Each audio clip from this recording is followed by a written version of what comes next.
Belda bus stand এলাকার সম্প্রসারণের কাজ শুরু হয়েছে। ইতিমধ্যেই ভাঙতে হয়েছে গান্ধী পার্ক ও সংলগ্ন জনস্বাস্থ্য ও কারিগরি দপ্তরের একটি জলের ট্যাঙ্ক। ছিল দুটি নলকূপ, তাও তুলে দেওয়া হয়েছে। তারপর থেকে জলের সমস্যায় ভুগছেন এলাকার ব্যবসায়ী থেকে যাত্রীরা। ব্যবসায়ীদের হয়রানির পাশাপাশি জলের সমস্যায় ভুগতে হচ্ছে যাত্রীদের। সমস্যা শুধু জল নয়, রাস্তা সম্প্রসারণের জন্য ভেঙে দেওয়া হয়েছে শৌচাগার ও বিশ্রামাগার। ফলে স্থানীয় থেকে বাস যাত্রীরা সমস্যায় পড়ছেন, বিশেষ করে মহিলারা। বেলদাতে মেদিনীপুরগামী বাসস্ট্যান্ডে অবস্থিত শৌচাগার ও বিশ্রামাগার ভেঙে দেওয়ায় সমস্যায় যাত্রী থেকে এলাকার মানুষ ও ব্যবসায়ীরা। তাদের দাবি দ্রুত ব্যবস্থা নিক প্রশাসন। ব্যবসায়ীদের বক্তব্য, জলের সমস্যা হচ্ছে, ব্যবসায়ীরা কোনো মতে দূর থেকে জল এনে কাজ চালিয়ে নিলেও যাত্রী ও সাধারণ মানুষ জলের সমস্যায় ভুগছেন। ইতিমধ্যেই রোদ ও গরম বাড়তে শুরু করেছে। তার আগেই এমন সমস্যা, রাস্তা সম্প্রসারণের কাজ শুরু হওয়ায় এমন সমস্যায় পড়তে হচ্ছে। তাদের দাবি, জলের উৎসগুলি ভেঙে ফেলার আগে বিকল্প ভাবনা প্রয়োজনে ছিল প্রশাসনের। তা না হওয়ায় দুর্ভোগে পড়তে হচ্ছে মানুষকে। যাত্রীরা জানাচ্ছেন, জলের ব্যবস্থা নেই, শৌচাগার ও বিশ্রামাগার নেই, রোদ মাথায় নিয়ে দাঁড়াতে হচ্ছে। সমস্যা তো হচ্ছে।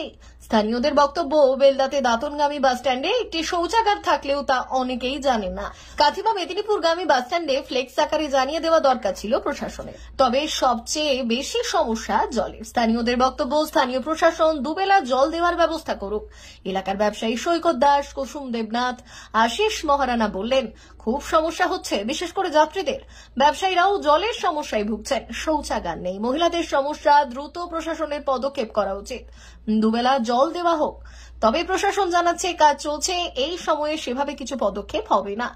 বলতে ভাঙাভাঙি করে যাওয়ার পর দুটা তিনটা কল আমাদের বাসস্ট্যান্ড ছিল, কলগুলোর মানুষ জল খেতে পারছে না। তারপর দ্বিতীয় সমস্যা, এখানে কোনো বাথরুম নেই, বিশেষ করে লেডিসদের বাথরুমে যাওয়া খুব সমস্যা। গরিব মানুষরা জল খেতে পারছে না, হাইরান হচ্ছে, এইসব সমস্যা চলছে। পঞ্চায়েতের উচিত এটাকে নিয়ে একটু ভাবা।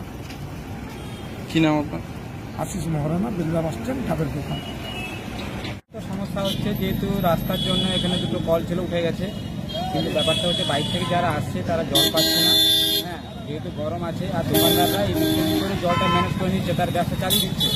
সমস্যা হচ্ছে, কিন্তু কোনো অসুবিধা হচ্ছে না ব্যবসা চালানোর জন্য। কিন্তু বাইরে থেকে যারা আসছে তারা জলটা পাচ্ছে না।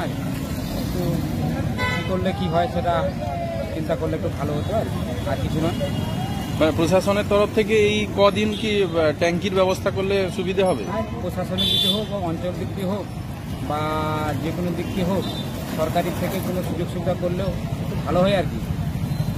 কি নাম? সৈকত দাস। হচ্ছে জল আমাদের খড়গপুর বাসস্ট্যান্ড থেকে নিয়ে আসতে হবে, আর কলে টোটালি জল